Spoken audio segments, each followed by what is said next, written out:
Tag question একটি গুরুত্বপূর্ণ গ্রামারের একটি অংশ। তো আজকে দেখে নেওয়া যাক যে 10টি এক্সাম্পলের মধ্য দিয়ে আমরা ট্যাগ কোশ্চেন ফুল কভার করার চেষ্টা করব। যে এই 10টি রুলস আমরা যদি মনে রাখি তাহলে আমাদের দ্বারা যে কোনো ট্যাগ কোশ্চেন সলভ করা কি সম্ভব।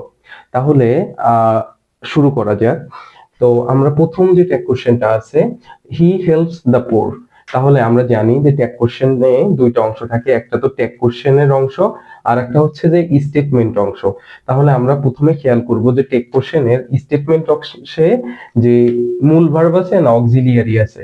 আর আমরা সকলেই জানি যদি বাক্যে মূল ভার্ব থাকে তাহলে বাক্যে ডু, ডিড, ডাজ আমাদের টেন্স অনুযায়ী আনতে হয়। তাহলে শুরু করা যাক যে হি হেল্পস দ্য পোর। যেহেতু বাক্যে কোনো আমাদের অক্সিলিয়ারি ভার্ব নেই, যেহেতু মূল ভার্ব আছে, তাহলে আমরা কি করব, ডু ডিড ডাজ থেকে কোনো একটা আনবো। তাহলে আমরা এখানে আনতে পারি কি, ডাজ। এবং আমরা দেখতে পারি যে বাক্যটা যদি অ্যাফার্মেটিভ হয় বাক্যটাকে কি করে দিতে হবে, নেগেটিভ। এবং যে প্রোনাউন বা সাবজেক্টের যে প্রোনাউনের যে সাবজেক্টিভ প্রোনাউনটা আছে সেটা বসাতে হবে। তাহলে এখানে প্রোনাউন আছে হি, তাহলে আমাদের এখানে সাবজেক্টিভ প্রোনাউনও কি হয়ে যাবে, হি। এরপরে আমরা দেখতে পারি যে দ্বিতীয় সেন্টেন্সটি আমাদের আছে টেন্স অনুযায়ী। তো একটা প্রেজেন্ট কন্টিনিউয়াস টেন্সের, তাহলে আমরা সহজেই অক্সিলিয়ারিটা পেয়ে গেলাম। তাহলে আমরা অক্সিলিয়ারিটা বসাই দেই, ইজেন্ট। আর আমরা জানি যে কোনো নামের একটা প্রোনাউন এখানে বসবে, তাহলে এখানে আছে কি, তাসবির, এর পরিবর্তে কি বসবে, হি, ইজেন্ট হি। এবং পরবর্তীতে আমরা দেখি যে একটা ইম্পারেটিভ সেন্টেন্স এখানে দুই ধরনের থাকে, একটা হচ্ছে মূল ভার্ব দিয়ে শুরু হয়, যেমন গো দেয়ার, গো দেয়ার। তাহলে এইখানে দেখা যাচ্ছে যখন ইম্পারেটিভ সেন্টেন্স মূল ভার্ব দিয়ে শুরু হবে তখন আমরা জানি যে উইল ইউ বা ওন্ট ইউ দিয়ে করা যায়। আরেকটা হচ্ছে আমাদের লেটাস, যে স্ট্রাকচারটি প্রতিনিয়তই পরীক্ষাতে এসে থাকে, তা হচ্ছে কি লেটাস। তাহলে আমরা যখনই কোনো বাক্যে লেটাসের ব্যবহার দেখে থাকবো তখনই আমরা সেটা ট্যাগ কোশ্চেনে শ্যাল উই ব্যবহার করব।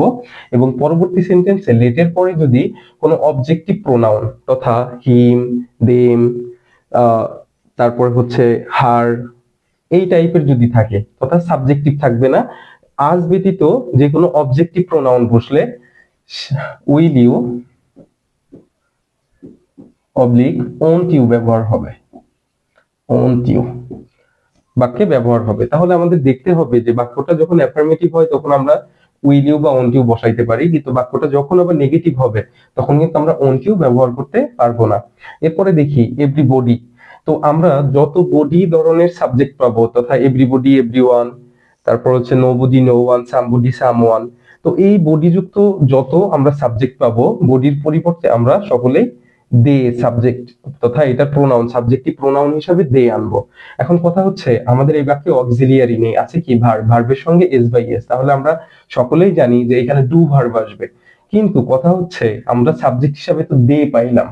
তাহলে আমরা তাহলে ডু ডিড ডাজ এর ভিতর থেকে কোনটা আনবো? আমরা অবভিয়াসলি আমাদের এখানে দের সঙ্গে কখনো ডাজ বসে না, বসে কি, ডু। তো তাহলে আমরা ডু আনলাম, এবং বাক্যটা যেহেতু অ্যাফার্মেটিভ আমাদেরকে নেগেটিভ করতে হবে, তাহলে ডন্ট দে। আবার নাথিং, নাথিং, এনিথিং, সামথিং, তথা যত ধরনের থিং আছে এটার প্রোনাউন হিসাবে আসবে হচ্ছে ইট। তাহলে ইট যদি সাবজেক্টিভ প্রোনাউন হয় তাহলে আমরা এখানে ইট বসিয়ে দেই। যেহেতু বাক্যটা নেগেটিভ আছে সেহেতু আমাদের কি অ্যাফার্মেটিভ করতে হবে, ইজ ইট। তাহলে এরপরে সপ্তম নাম্বার যে কোশ্চেনটা আছে, হু রাইটস এ পোয়েম। তাহলে আমরা বাক্যে যখন হু ব্যবহার করা দেখব তখন এটাকে আমরা ট্রান্সফর্ম এইভাবে করতে পারি যে হু যদি বাক্যে ব্যবহার করা হয় তাহলে আমরা বাক্যটাকে সাবজেক্ট হিসাবে নো বডি আনতে পারি অথবা নো ওয়ান আনতে পারি। যদি এটা আসে নো ওয়ান বা নো বডি, তাহলে আমাদের এইটা প্রোনাউন গ্রহণ করবে হচ্ছে কি, দে। তাহলে যেহেতু এটা নেগেটিভ সেহেতু আমরা শুধু প্রোনাউনটা আনবো এখানে দে। এবং এই বাক্যটাই যেহেতু অক্সিলিয়ারি নেই, আছে মূল ভার্ব, তাহলে দেখা যাচ্ছে যে বাক্যটা যেহেতু নেগেটিভ এবং পাশাপাশি মূল ভার্ব দিয়ে হইছে সেহেতু আমরা এটা অ্যাফার্মেটিভ করব। তাহলে আমাদের ভার্ব আসবে হচ্ছে শুধু ডু। তাহলে ডু দে এবং ব্যবহার হয়েছে।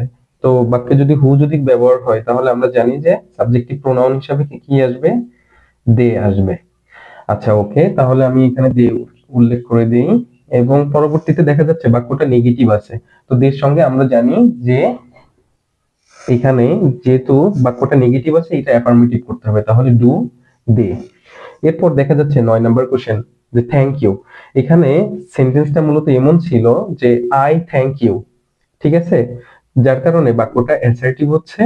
এই অ্যাসার্টিভ হলে আমরা জানি যে বাক্যটা অ্যাসার্টিভ প্লাস অ্যাফার্মেটিভ আছে, তাহলে এটাকে নেগেটিভ করতে হবে ডোন্ট আই, ডোন্ট আই। এবং পরবর্তীতে গুড মর্নিংটা ছিল মূলত আই উইশ গুড মর্নিং, তাহলে এটাও দেখা যাচ্ছে অ্যাসার্টিভ, যার কারণে এটা হবে ডোন্ট আই। ধন্যবাদ সকলকে, আসসালামু আলাইকুম।